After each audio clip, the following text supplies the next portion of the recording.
Hey everyone, welcome to the KE Report, a company introduction, a well-known company introduction. Happy to have on OceanaGold, chatting with the Senior Vice President of Business Development and Investor Relations, Brian Martin.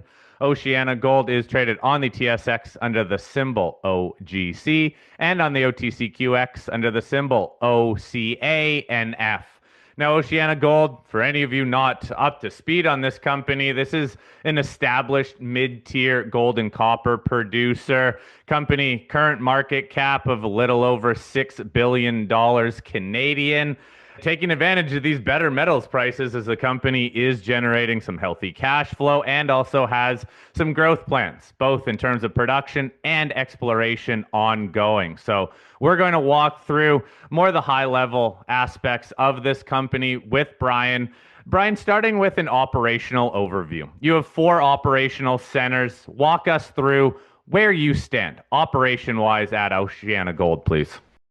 Thanks, Corey, and really great to be on the show today. So, as Corey mentioned, we're a mid-tier gold producer. We trade on the TSX. We're headquartered here in Vancouver. We've got four producing assets. So, the Haile Gold Mine in the United States, that's our largest production center, just under 40% of gold production this year, 170 to 200,000 ounces. On a consolidated basis, we're just under 500,000 ounces of gold this year. 450 to 520 is our guidance, at an all-in sustaining cost of 1,900 to 2,050. So really healthy margins at today's gold price environment, and really strong free cash flow generator. So I mentioned Haile, being about 40%. It's our largest engine in the portfolio and really drives a lot of our production growth over the next 2 years as we get into some higher grade zones within the open pit at that mine. We also have two assets in New Zealand, which are our second largest asset is Macraes, which is the foundational asset of the business, just under 150,000 ounces of gold this year. It's a 35-year-old site, but it continues to extend mine life and generate good margins for us. We've also got a gold mine on the North Island of New Zealand called Waihi, which we purchased from Newmont in 2015. It's our smallest contributor for this year, but has a really exciting growth project in the Wharekirauponga Underground, which is 10 kilometers away from the mill today at 3.5 to 4 times the grade of what we're currently processing. So a really exciting longer term growth profile from that asset. And then Didipio in the Philippines, it's our lowest cost operator. It's got a nice copper byproduct credit, so about a third of the revenue from Didipio comes from copper. Just under 100,000 ounces of gold production this year, which is about 20% of our revenue, or our production profile, I should say, and really a low cost. It's just under just over $1,000 all-in sustaining cost at Didipio, which again just generates some really good margins for the business, which is a good spot to be. So if I look at that consolidated profile, we're 450 to 520, heading up towards 600,000 ounces next year. And again, that's really driven a lot by Haile. We get into the underground there, but the really big driver is just better open pit grades. We're stripping some of that ore zone this year, and we get into the fourth quarter and into next year, which drives that 20% production growth year over year. Well, Brian, I think it's a solid mid-tier production profile, and I like that you're diversified across multiple jurisdictions and multiple mines. Since Haile's the biggest contributor, one of the things you flag is the ability for grade-driven growth there. So maybe talk about how, in addition to it being a big key contributor, it can keep growing larger. Yeah, that's a great question. Haile, we expanded the operation 2 years ago when we built the Horseshoe Underground mine. So it was an open pit asset with an underground deposit. So we've now got the multiple ore sources, which gives us flexibility. And we're really getting into the best years of Haile's mine life. 26, 27, 28, we get into the heart of what we call Ledbetter 3 open pit. Haile's one of the highest grade open pit mines in the United States. It's, a gram and a half type material, and then you get the underground kicker. It's a really nice grade story there. We've got a number of additional targets underground, which we continue to drill and prove up. So we've got Horseshoe, which we're currently mining today. We've got Palomino, which is another 500,000 ounce deposit that is located in close proximity to Horseshoe. That comes into the mine plan in 28.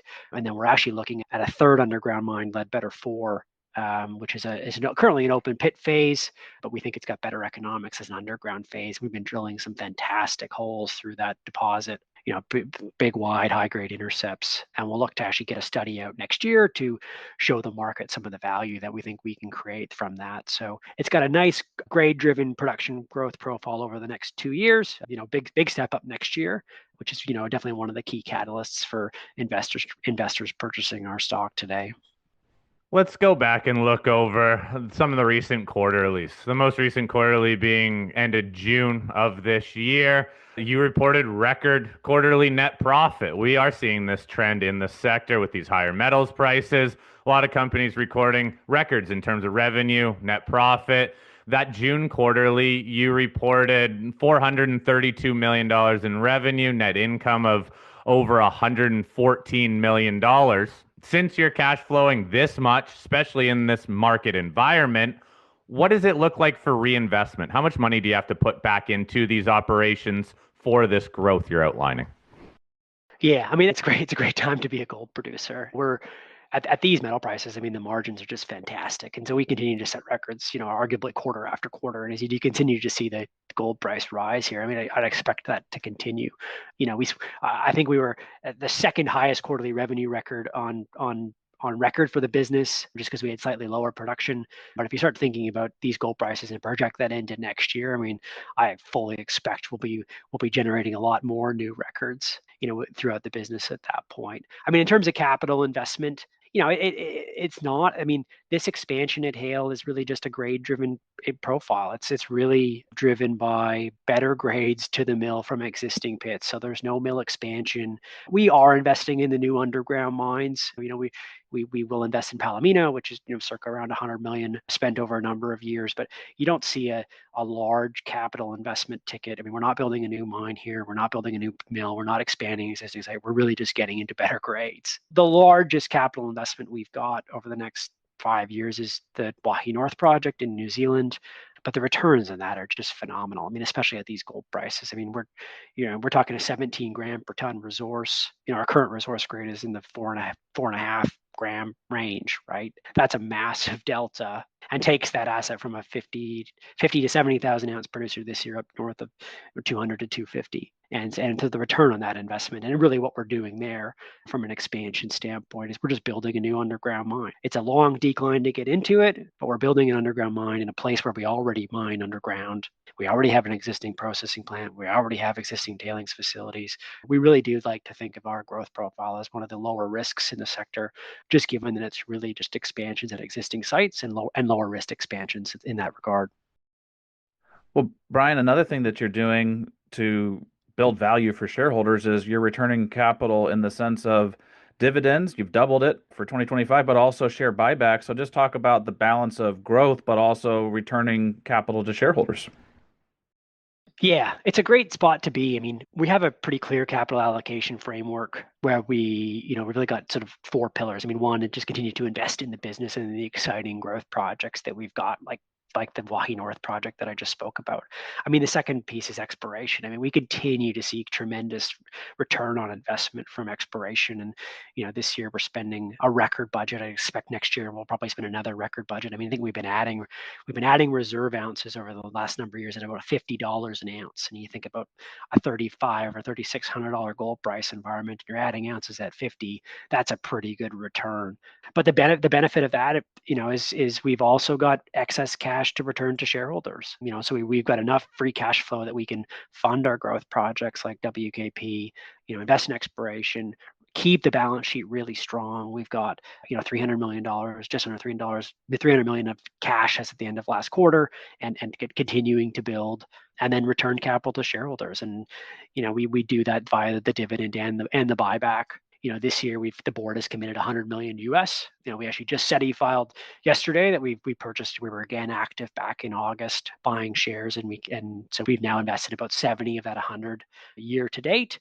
And then, as you mentioned, we've doubled the dividend. So in doing all of that, we continue to grow the cash balance. So, we do think there's more room probably to increase those returns going forward, but that'll be dependent on gold price and operational performance as well. But, we think we're in a really good spot, with production and costs, production going up and costs going down next year.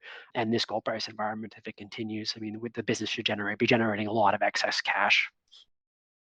Fair enough. You're making cash, some nice net income, as well as reinvesting back into the assets to grow production. Just as a quick note, in terms of resources, current resources on the books, I realize that you are in growth mode. You just outlined just how easily you are adding ounces at that cost. But where do you stand? Total resources on the books right now? So total reserve proven and probable 6.2 million ounces. Total M&I just under 9. It's a really great spot to be in. I mean, across the sites, we've got good, ample mine lives. Haile's 10 plus years, really driven by the undergrounds and the open pits. Getting that into the mid 2030s. Didipio, we've got a 10 plus year life. I mean, Waihi, we've got a life out to a much longer life with the Waihi North project. So I mean, just really ample mine lives at all of those sites. I mean, Macraes is the one with the shorter life, but we're calculating reserves at 1750 there, and at $3,500 gold price, there's a lot of resource that's not in reserve that we think we can extend that life. And so what we've said publicly there is that we expect that will increase that reserve price at Macraes to bring in some of that material.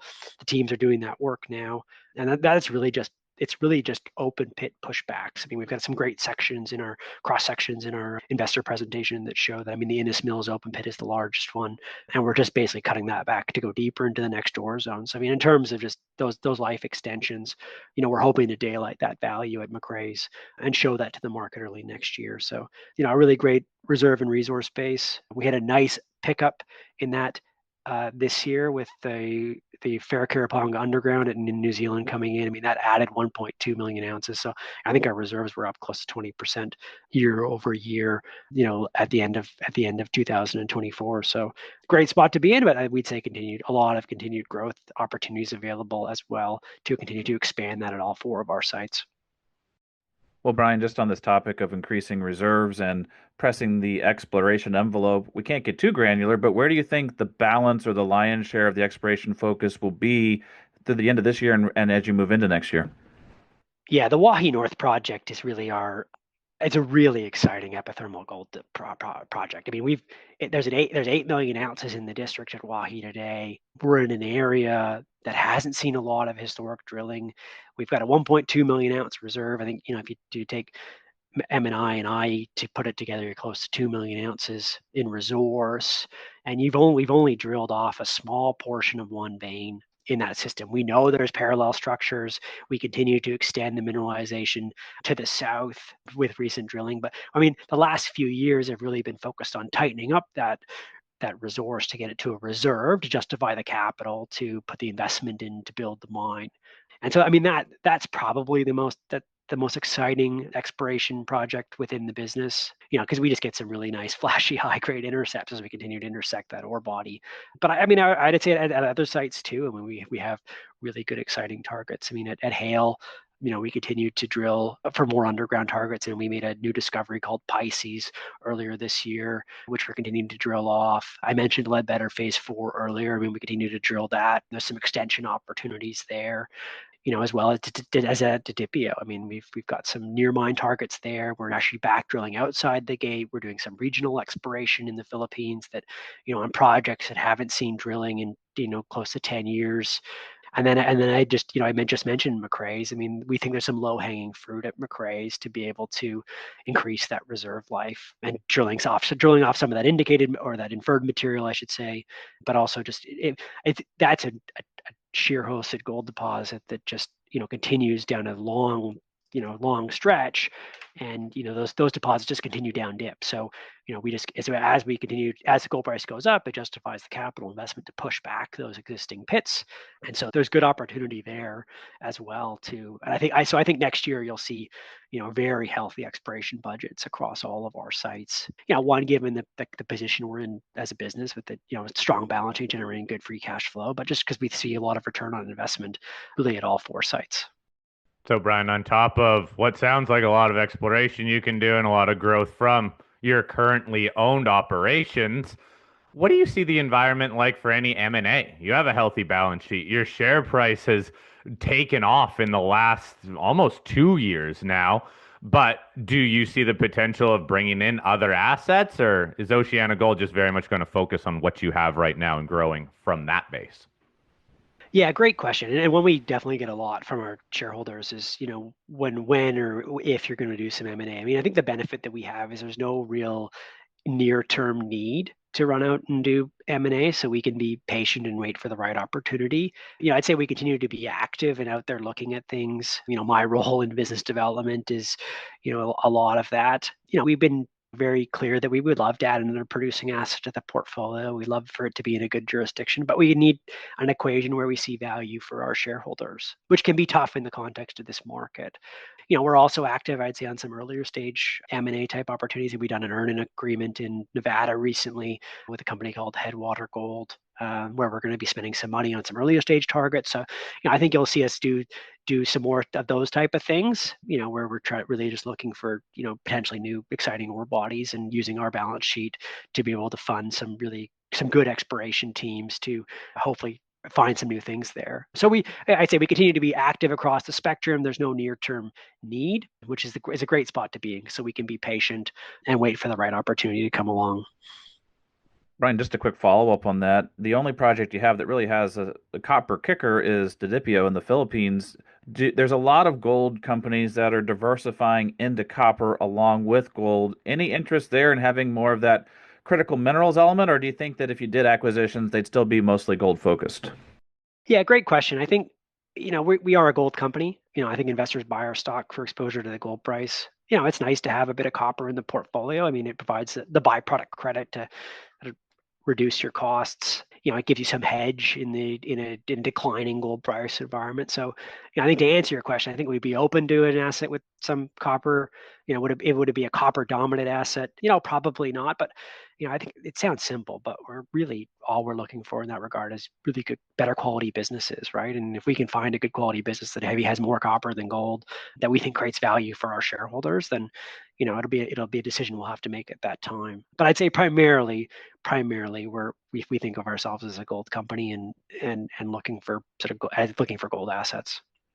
Let's talk valuation then as well. As I said on the intro, this company valued market cap wise right now, little over $6 billion Canadian. The share price, as I said, has taken off in the last couple of years. It's clearly getting noticed by the market, but you are in this kind of mid-tier aspect with your production right around 500,000 ounces this year. Talk to us about who your peers are and any sort of valuation disconnects that you can outline that you see within the business compared to the sector. Yeah, great question. I mean, we've had a good run, as you mentioned, in terms of the share price, but we still think we're pretty cheap. I mean, on a free cash flow yield basis, we're still well in the sort of, on the cheaper end of the scale. I mean, in terms of our peers, really it's that mid cap group. I mean, you mentioned companies like Alamos and Eldorado and B2Gold, and that sort of mid tier peer group. I think one of the benefits we've got versus that group, we've got sort of lower risk organic growth within the portfolio. So, we're not building a new mine, so we're not taking the risk of capital blowouts in that regard. So, in terms of valuation metrics, I mean, I think we still screen reasonably well on a NAV basis, but really still cheap on a price to cash flow basis. We're trading at sort of three times cash flow. Next year's cash flow for next year, and then a free cash flow yield basis, we're still quite cheap. I mean, but I look at companies like Alamos with a much larger market cap than we are, and still tend to believe that there's some room for us to, as not too far behind them on a production profile standpoint, to catch up. So I say in short, we've had a good run, but we still think we're relatively cheap compared to some of the sort of more premium rated mid cap peers. I mean, you look at companies like Lundin Gold and 20+ billion market cap, and we're 6. We do like to think that there's still some room for us to catch up there. Well, Brian, we have a pretty big U.S. audience, and you're operating your biggest mine in the U.S. Any potential to have a big board listing in the U.S.? Absolutely. We've made it a priority for us. And we've got the gold mine in South Carolina. We're the only large scale gold mine east of the Mississippi. We've got a lot of support of local stakeholders and get a lot of good following from U.S. retail investors, given that we are an asset located in the U.S. So what we've said publicly now is that the first half of 2026 we're going to seek a New York Stock Exchange listing. So we're going to be upgrading from the OTCQX to the big board. We've done a share consolidation, which was overwhelmingly approved by our shareholders back in June to satisfy the minimum listing requirement, although we probably wouldn't have needed it given where our share price has gone since then. We fully expect that to be done in the first half of next year. So we think that's exciting. I mean, it's a whole new, it's the largest largest and deepest pool of capital in the world. We've got an asset in the US, we've got a great growth profile, and we're a gold stock. In today's environment, gold stocks are getting more and more in favor. And so we think it's actually a great time to be listing on that market and capitalizing on that additional capital to hopefully find investors to buy that stock. Yeah, I completely agree with you. Now, out of any time in the last, let's say, 15 years is the time to get listed in the US and try to get some more eyeballs on the stock because of A, the growth profile, and just how much more on people's radar the gold price is, and now the gold stocks. We're finally starting to see some sustained, it looks like, inflows into some of those gold stock ETFs. Brian, thank you very much for bringing us up to speed on OceanaGold. I'm going to bring you back on the show, cover some of your more key news releases as we'll follow along with the growth profile and current operations at OceanaGold.